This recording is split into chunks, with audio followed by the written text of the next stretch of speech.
Right, so another more unusual bike for us, I guess. BSA Goldstar, a legend in its own right, and you know, one of the famous bikes that came out of Britain.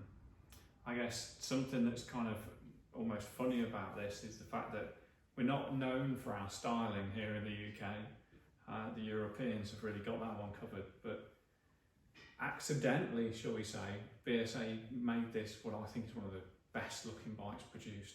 There was just something about it, the proportions, the chrome tank, the colours, everything. I think they look magnificent, and what a lovely, lovely machine. But of course they come with a reputation of being very difficult to start,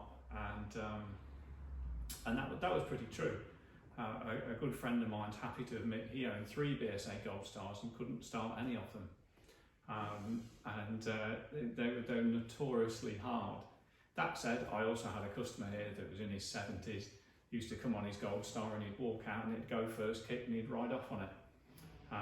And so I think it's a lot to do with how the bike's set up and technique and things like that.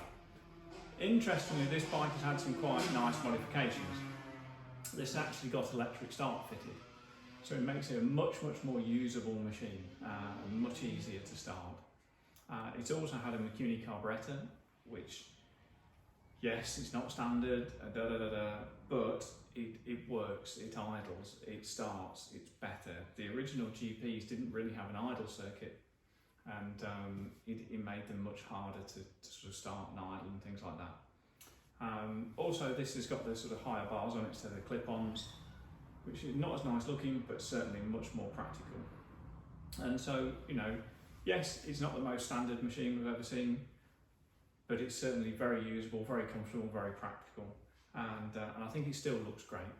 And so it's an interesting thing. Again, it's part of motorcycling history. It's one of the sort of the more famous bikes that's come out of the UK, like the Black Shadow and the Thruxton and bits like that, and the Manx. It's up there with the top few of the sort of best bikes that we ever produced. And so, again, as ever, I just kind of wanted to share it with you. It's interesting, it's pretty. We'll perhaps give it a run later, and they make a lovely noise, and just a wonderful thing to be around and appreciate.